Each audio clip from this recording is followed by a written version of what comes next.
Hello and welcome back to Kim Reads as we continue with Straight On Till Morning. Meanwhile, on the high seas, Captain Hook paced back and forth in his cabin predatorially, not at all like a wolf, more like a military commander with a motive and possibly a bad back. The angry movements and swishing clothes made the captain's quarters seem even tighter than they already were. He filled his face with his plumes, red jacket, and frustration. There was room for nothing else besides his rage. When he was interrupted, rarely, the interrupting pirate stayed outside, unable or unwilling to come in. "Talk, bloody, talk, and this will all be over," Hook swore at his prisoner. "Just tell me where Peter Pan is. Once I have him, you can go." Pan's shadow writhed and shrank before the captain, but he didn't answer. Its lower body was since tight with a silk cord, only a little string of shadow trickling out the bottom of the knots, possibly its toe. The rest puffed up and now like a little dark genie out of a bottle, though its arms were also stretched and tied. It squirmed and distanced itself pitifully in an attempt to get free. All sorts of torture had little effect on the thing. Discarded implements were strewn across the floor as testaments to their uselessness. Knives and pincers, hot brands, tacks through the nails, fingernails drawn across skateboards. He even had drunk Smee play the concertina, but the terrible music had no effect on the shadow at all. It did, however, make the captain want to put his own ears out with his hook. The shadow had some presence in the real world, otherwise the court wouldn't have held it at all. But the rules that governed it were tricky, and Hook wasn't the most logical and thorough practitioner of the scientific method. He grew frustrated often, and tantrums came quick. The captain stewed, rage boiling up behind his eyes and face again. And then, in the silence of his latest lull, a quiet ticking began, distant and weak. Hook's prodigious brow shot up at the top of his forehead. He dashed out of the cabin, throwing the papers and chairs aside, and ran to the railing, nearly knocking down a pirate along the way. Tick, tick, tick. He started to let out a sigh of relief. Just some of the rigging snapping against the mast. Or talk.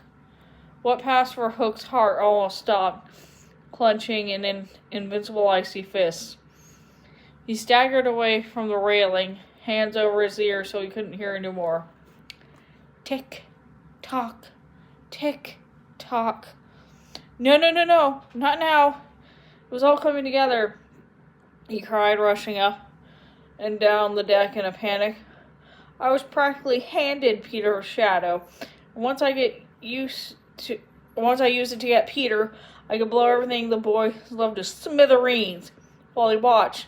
It's the greatest revenge plan ever planned by any villain ever. And I was almost there. He ran back to the comforting darkness of his cabin and threw the door violently behind him. We are running out of time here, he screeched at the shadow. I am running out of time. Can't you hear that? It's the vile croc come for me. So talk, blast you. Maybe it can't talk, Smee suggested from the corner of the room where he had waved quietly until the captain's fit had passed.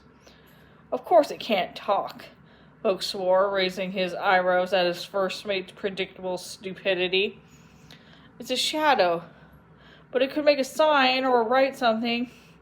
I gave it the bloody slate before I made those dismal noises. I didn't even bother to try. Maybe it can't write. Maybe Peter Pan can't write. Can you read? Smee asked curiously. Never seen that lad with a book or nothing. Why, that's... Hook paused, thinking, actually, that's a very good point, Mr. Smee.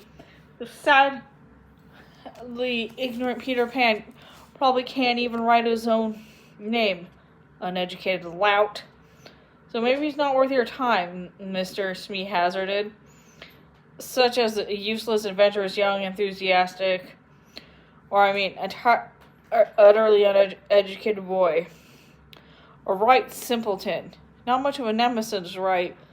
Maybe we should just forget about him like the crew's been suggesting. Forget about all of Neverland. Just put it behind you. Let's go out and find out some merchant vessel or pillage a seaside town.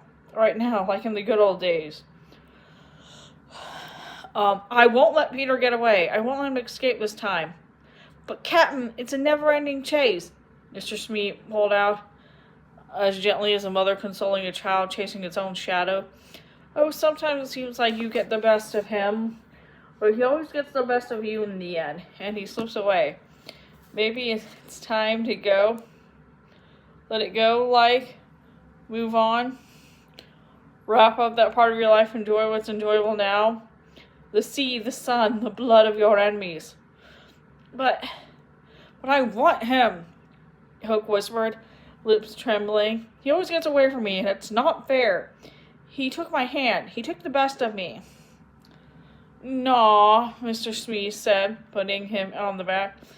Now, not the best of you. Your hook is so useful, ain't it? And shiny. He didn't take nothing away. He gave you a deadly weapon, and a boatload of memories and a souvenir. Let the lad go. You're the bigger man. You're the only actual man, as it were.